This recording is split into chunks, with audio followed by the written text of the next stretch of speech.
नमस्कार, मैं हूँ आसीमा भट्ट। आज फिर से मैं बल लागो मेरो यार फ़कीरी में किताब आप लोगों के सामने लेकर हाजिर हूँ।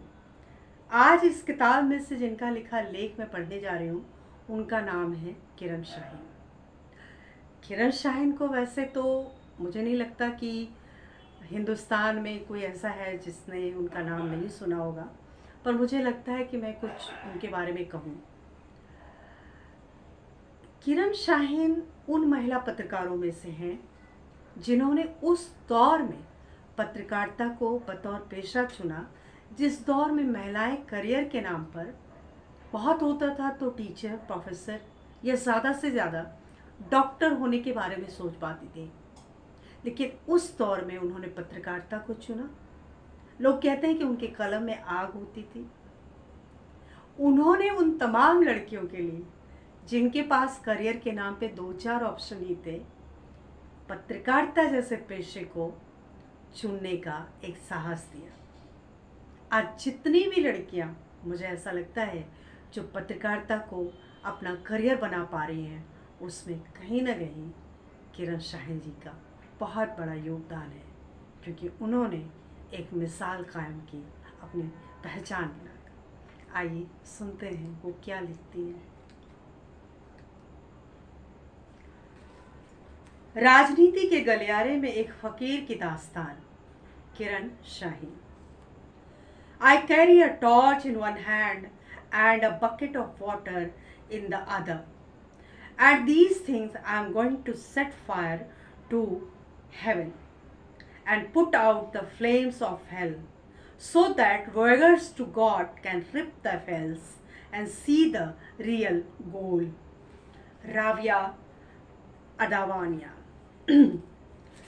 राबिया अदाविया जो थी वो एक बहुत बड़ी फ़कीर हुई, सूफ़ी फ़कीर। तो ये उन्होंने कोट किया है। अब वो आगे लिखती हैं, 1986 का साल था, मेरा बीए का आखिरी वर्ष। घर से दफ़ा हुए तकरीबन 2 साल हो चुके थे। पटना के हॉस्टल में दाखिला ले रखा था, सो रहने की समस्या नहीं थी, लेकिन रहने का किराया और खाने की कीमत तो अदा करनी ही पड़ती थी। सो आजीविका के लिए पढ़ाई के साथ साथ एक छोटी सी प्रिंटिंग प्रेस खोलने का इरादा किया। बचपन से लिखने से गहरा लगाव महसूस होता था, सो और किसी विकल्प का ख्याल ही नहीं आया।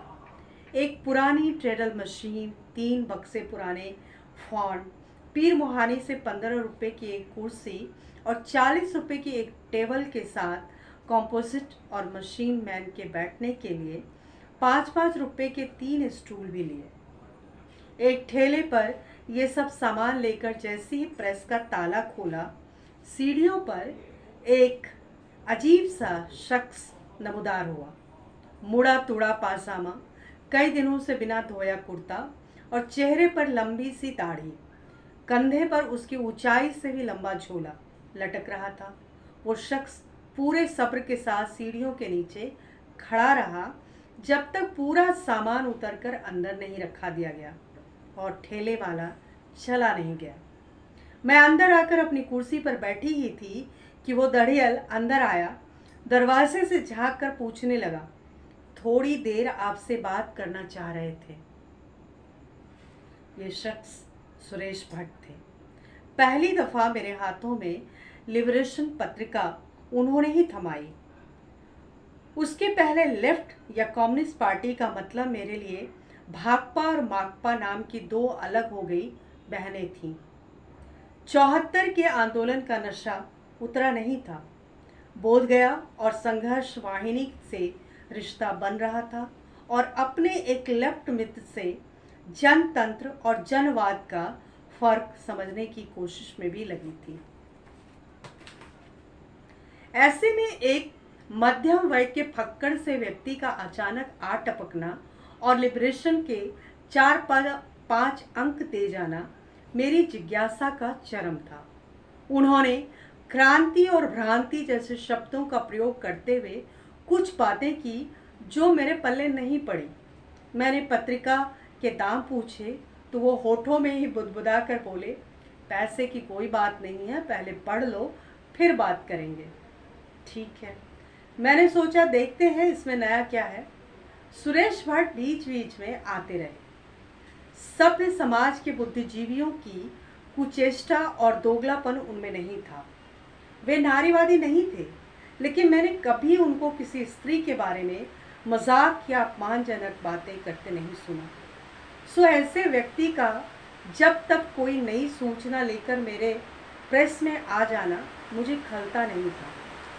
अगर चाहें तो उनसे ये भी कहा जा सकता था कि आप फिर कभी आइए। उनमें न खुद बनावट थी, न वो किसी और की बनावट टिकने देते थे। लिबरेशन की छिटपुट पढ़ाई ने मुझ पर थोड़ा बहुत असर दिखाना शुरू कर दिया था। संसद और विधानसभा के दौर से बाहर के साम्यवाद की रूपरेखा मेरे विद्रोही मन को भाने लगी। पहले कभी ऐसी चीज़ों को पढ़कर राजनीतिक रोमांच की गहराई में जाने और सुनने का मौका नहीं मिला था। सबके लिए समता ही जीवन पराकाष्ठा थी। क्या, कब, कैसे सवालों के जवाब पाना ना तब आसान था, न अब आसान है।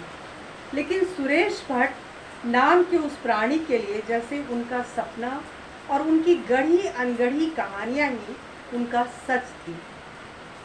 उनके पास हमेशा राजनीतिक शौर्य की कहानियों का एक भंडार होता था।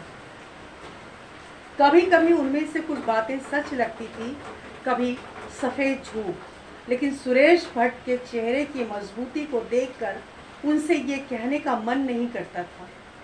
उस व्यक्ति की आधी अधूरी कहानियाँ हमेशा बड़े मुक्तकामी सपने के साथ गुथी होती थी और लगता था जैसे वे कहानियाँ सुनाने के लिए ही इस संसार में पैदा हुआ हो। बहुत बाद में पता चला कि उनकी अपनी जिंदगी भी किसी कहानी की वानिंद ही थी। वे बिहार के नवादा ज़िले के एक जमींदार परिवार में पैदा हुए थे। नवादा में उनके पिता का सिनेमा हॉल था, जिसकी कमाई उनकी फक्कड़ी की वजह से उन्हें कभी नसीब नहीं हुई। बीवी और बच्चों ने मुफसिली में दिन गुजारे और उन्हें हमेशा सुरेश भट्ट से शिकायत रही। पति की भूमिका निभाने में उनकी असफलता ने ही शायद उन्हें घर गृहस्थी से हमेशा अलग रखा। भट्ट जी की अपनी अलग दुनिया थी, जिसमें वो किसी को प्रवेश नहीं करने देते थे, अपनी पत्नी या बच्चों को भी नहीं। वो सबके लिए सुलभ थे, लेकिन उनके परिवार ने उनका सुख नहीं जाना। शराब उनका शगल ही नहीं, ज़रूरत भी बन गई थी। ये मुझे खुद उन्होंने भी बताया था और एक बार उनकी शिकायत करते हुए उनकी पत्नी ने भी। वो बात बात पर रो पड़ती थी। दुख की ऐसी घनीभूत वर्षा मैंने कभी कम आँखों में देखी है, जहाँ शोक और रोष इकट्ठे बहते हैं। शायद इस जगह पर भट्ट जी आरोपी थे और लगातार अपने को कटघरे में खड़ा पाते थे। मुझे याद है 90 दशक के आखिरी वर्षों में उनकी बेटी क्रांति पटना आई थी। तब मैं नवभारत टाइम्स में पत्रकारिता कर रही थी। लड़की की भाषा बुरी नहीं थी और तेवर भी दिखते थे। सुरेश भट्ट का बहुत तेरे पत्रकारों के यहाँ आना जाना था, फिर भी उन्होंने उसकी सिफारिश नहीं की। क्रांति ने अपना संघर्ष खुद जिया और समय के थपेड़े खाकर बड़ी हुई। सुरेश भट्ट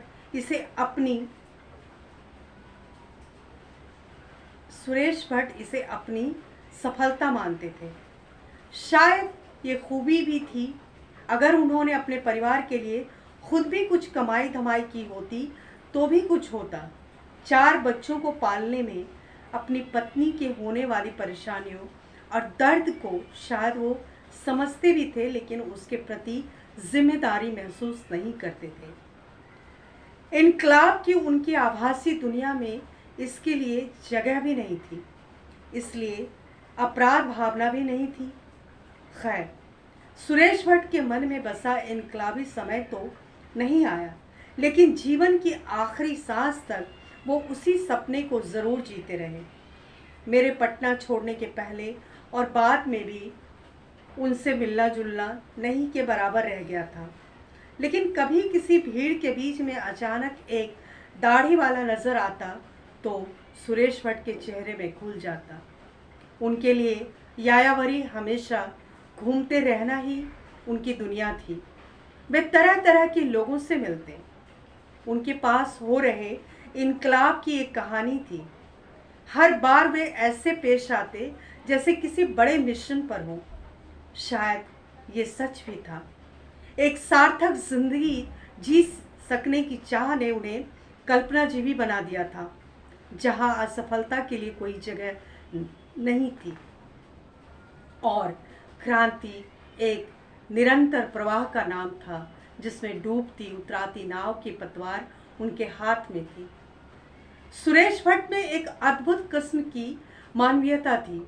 अपनी और अपने परिवार की कुछ नहीं कर पाए, लेकिन नीचता के स्वीकृत दायरों से बाहर उनके दोनों हाथ खुले थे। मेरे निजी और सामूहिक कार्यों में उनकी मदद की स्मृति आज भी मेरी आंखें नम कर देती हैं। घोर संकट की घड़ी में भी वो ही थे जो बेपरवाही से कह सकते थे, घबराए से क्या होगा, सब ठीक हो जाएगा। पटना जैसे पैतृक मूल्यों वाले समाज में एक लड़की का प्रिंटिंग प्रेस चलाना या महिला आंदोलन अखबार निकालना आसान नहीं था। चारों तरफ से उठती उंगलियां मुझे कोसती थी। ऐसे दौर में विचारों से युवा जिन सबसे खास व्यक्तियों से मिलने का मुझे मौका मिला, उसमें बिजली मजदूर यूनियन के नेता सौमेंद्र कुमार साइकिल पर किताबें दिखाकर सपनों को साक्षर बनाने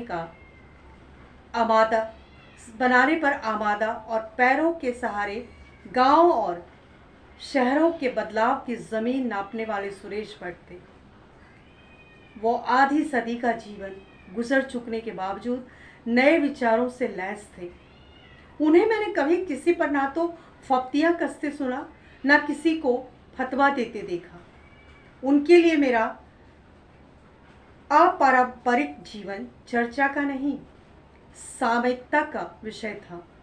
बहुतेरे क्रांतिकारियों में भी मैंने विचारों और व्यवहार का ऐसा संतुलन नहीं देखा था।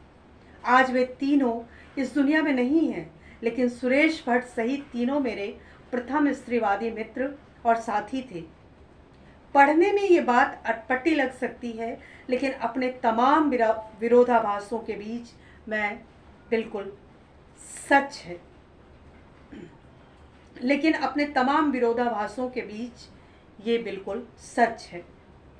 स्त्री आंदोलन के गर्म दौर में बहुत से ऐसे अवसर आए जब हमें जान हथेली पर रखकर चलना होता था। तथाकथित सभ्य समाज का साथ नहीं के बराबर मिलता। सन 82 की बात है। एक जमींदार परिवार ने अपने घर की लड़की को कैद करके रखा था, ये भी बिहार के एक सुदूर गांव में। उस लड़की ने किसी तरह मदद के लिए संदेश भिजवाया। मैंने कई साथियों से चर्चा की कि हम कैसे उसके गांव जाकर लड़की को मुक्त कराने का उपाय कर सकते हैं। अधिकांश ने या तो मेरा खुलकर मजाक उड़ाया या मेरी बात हंसी में उड़ा दी। सुरेश भट्ट मेरे साथ जाने को तैयार हुए, बिना कोई एहसान जताए। नदी और नहर पार करके पटना से 700 किलोमीटर दूर के उस गांव में पहुंचने के बाद हम पर जो गुजरी उसे याद करना इतिहास के एक पन्ने को खोलने जैसा है। लेकिन एक पीड़िता को बचाने की धुन में भट्ट जी ने मेरे साथ साथ वो सारी चोटें और बेइज्जती बर्दाश्त की जिनसे वे बच सकते थे, मेरे साथ आने से इनकार करके। अक्सर मरने के बाद या तो हम किसी व्यक्ति को सिंहासन देते हैं या उसे इतिहास से खारिज कर देते हैं। सुरेश भट्ट को सिंहासन की चाह नहीं थी, लेकिन उन्हें इतिहास से बाहर नहीं निकाला जा सकता। वो मजबूती से खड़े हैं, उनकी समस्त दुर्बलताओं और सबलताओं के साथ।